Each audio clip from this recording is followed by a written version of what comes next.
बात जब भी 2 अक्टूबर की आती है हमारे मन में बस गांधी जयंती ही आती है। ऐसा क्यों?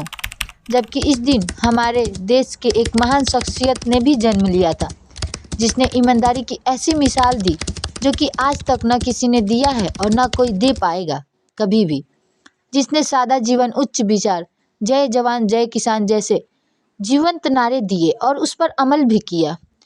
जिनके एक आह्वान पर देश की जनता ने एक वक्त का खाना तक छोड़ दिया और हफ्ते में एक दिन का उपवास भी रखा। और जो देश के प्रधानमंत्री होते हुए भी बस एक वक्त का खाना खाते थे और अपने पूरे परिवार को भी खिलाते थे। प्रधानमंत्री होने के बावजूद 1 रुपये भी सरकारी खजाने से कभी नहीं लिया। जब बच्चों ने जिद की तो एक कार खरीदी, वो भी लोन पर, जिस लोन की किस्त उनके मरणोपरांत उनकी पत्नी ने भरी। जी हाँ, हम बात कर रहे हैं भारत के महान पुत्र, ईमानदारी की मिसाल लाल बहादुर शास्त्री जी की। आखिर क्यों ये भारतवासी 2 अक्टूबर को उन्हें भूल जाते हैं, जबकि उन्होंने जो इस देश के लिए किया उसको भुलाना नामुमकिन है। नमस्कार मित्रों, आज की वीडियो में हम उनके जीवनी पर प्रकाश डालेंगे। आपसे अनुरोध है कि आप इस वीडियो को अंत तक देखें और उनके बारे में जानें। जहां आज 2 अक्टूबर के दिन सारी दुनिया बस गांधी जी को याद करेगी, वहीं इस वीडियो के माध्यम से हम आपको शास्त्री जी के बारे में बताएंगे। तो कृपया आपसे अनुरोध है कि आप वीडियो के अंत तक जुड़े रहें। श्री लाल बहादुर शास्त्री जी का जन्म 2 अक्टूबर 1904 को उत्तर प्रदेश के वाराणसी से 7 मील दूर एक छोटे से रेलवे टाउन मुगल सराय में हुआ था। उनके पिता एक स्कूली शिक्षक थे। जब लाल बहादुर शास्त्री जी केवल 1.5 वर्ष के थे तभी उनके पिता का देहांत हो गया था। उनकी माँ अपने तीनों बच्चों के साथ अपने पिता के घर जाकर बस गई। हालांकि शास्त्री जी की स्कूली शिक्षा कुछ खास नहीं रही, लेकिन गरीबी की मार पड़ने के बावजूद उनका बचपन पर्याप्त रूप से खुशहाल बीता। उन्हें वाराणसी में उनके चाचा के साथ रहने के लिए भेज दिया गया था ताकि वे उच्च विद्यालय की शिक्षा प्राप्त कर सके। घर पर सब उन्हें नन्हे के नाम से पुकारते थे। वे कई मील की दूरी नंगे पांव से ही तय कर विद्यालय जाते थे। यहाँ तक कि भीषण गर्मी में भी जब सड़कें अत्यधिक गर्म हुआ करती थी तभी उन्हें ऐसे ही जाना पड़ता था। बड़े होने के साथ ही शास्त्री जी विदेशी दासता से आज़ादी के लिए देश के संघर्ष में अत्यधिक रुचि रखने लगे। वे भारत में ब्रिटिश शासन का समर्थन कर रहे भारतीय राजाओं की महात्मा गांधी द्वारा की गई निंदा से अत्यंत प्रभावित हुए। शास्त्री जी जब केवल 11 वर्ष के थे तब से ही उन्होंने राष्ट्रीय स्तर पर कुछ कर दिखाने का मन बना लिया था। गांधी जी ने असहयोग आंदोलन में शामिल होने के लिए अपने देशवासियों से आह्वान किया था। इस समय लाल बहादुर शास्त्री जी केवल 16 वर्ष के थे। उन्होंने महात्मा गांधी के इस आह्वान पर अपनी पढ़ाई छोड़ देने का निर्णय कर लिया था। उनके इस निर्णय ने उनकी मां की उम्मीदें तोड़ दी। उनके परिवार ने उनके इस निर्णय को गलत बताते हुए उन्हें रोकने की बहुत कोशिश की, लेकिन वे इसमें असफल रहे। लाल बहादुर शास्त्री जी ने अपना मन बना लिया था। उनके सभी करीबी लोगों को यह पता था कि एक बार मन बना लेने के बाद वे अपना निर्णय कभी नहीं बदलते हैं, क्योंकि बाहर से विनम्र दिखने वाले लाल बहादुर शास्त्री जी अंदर से चट्टान की तरह दृढ़ थे। लाल बहादुर शास्त्री ब्रिटिश शासन की अवज्ञा में स्थापित किए गए कई राष्ट्रीय संस्थानों में से एक वाराणसी के काशी विद्यापीठ में शामिल हुए। यहाँ वे महान विद्वानों एवं देश के राष्ट्रवादियों के प्रभाव में आए। विद्यापीठ द्वारा स्नातक की डिग्री प्राप्त करने के पश्चात उन्हें शास्त्री की उपाधि मिली थी। हालांकि उनका पूरा नाम लाल बहादुर वर्मा था। चूँकि वे जातिवाद के कट्टर विरोधी थे, इसलिए उन्होंने अपना नाम लाल बहादुर रख लिया।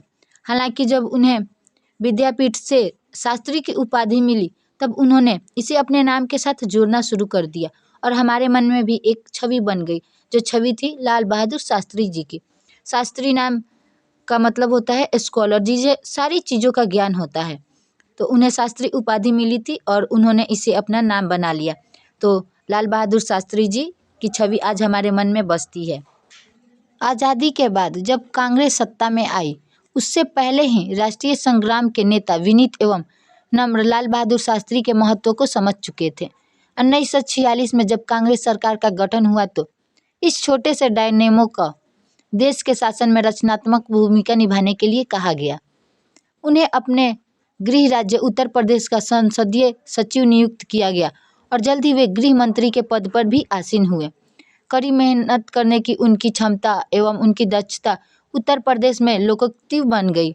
वे 1951 में दिल्ली आ गए एवं केंद्रीय मंत्रिमंडल के कई विभागों का प्रभार संभाला।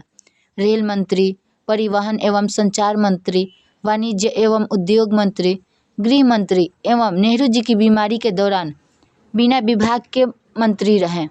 उनकी प्रतिष्ठा लगातार बढ़ रही थी। एक रेल दुर्घटना जिसमें कई लोग मारे गए थे के लिए स्वयं को जिम्मेदार मानते हुए उन्होंने रेल मंत्री के पद से इस्तीफा दे दिया था।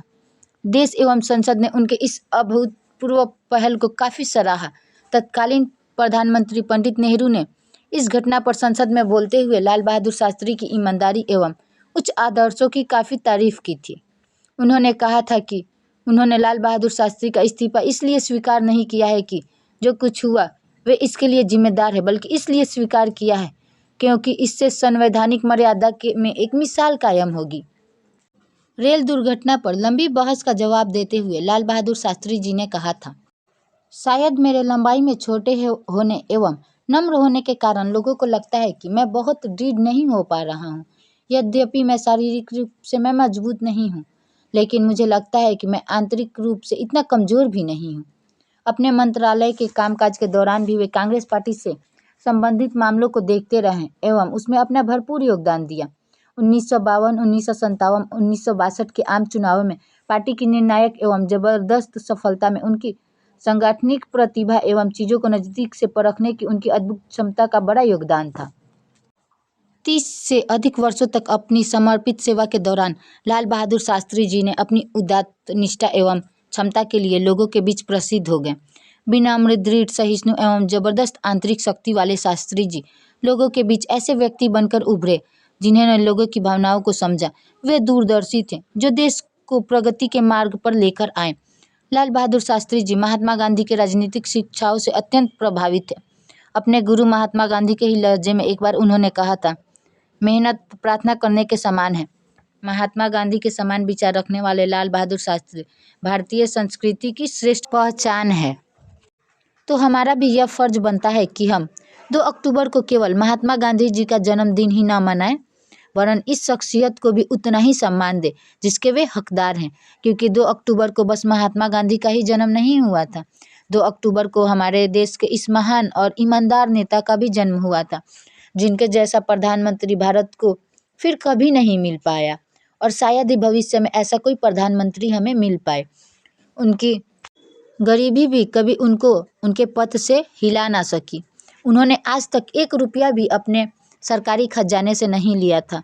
एक बार की बात है, उनके बच्चों ने जिद की थी कि वे प्रधानमंत्री के बच्चे हैं, उन्हें एक कार तो चाहिए ही। इस पर उन्होंने बड़ी हंसते हुए और मुस्कुरा कर कहा था, ठीक है, मैं कार ले लूँगा। तो उन्होंने एक पत्र लिखा। वो पत्र लोन के लिए था। उन्होंने पंजाब बैंक से लोन के लिए आवेदन दिया था और उन्हें तुरंत लोन मिल भी गया क्योंकि वो प्रधानमंत्री थे। पर हंसकर उन्होंने कहा था कि आपने मुझे इतनी जल्दी लोन दे दिया, पर ऐसा आप आम आदमी के साथ क्यों नहीं करते हैं। लोन के पैसों से उन्होंने कार खरीदी और आपको यह यकीन नहीं होगा कि वे इतने ईमानदार और साधारण आदमी थे कि लोन की किस्त चुकाते रहें।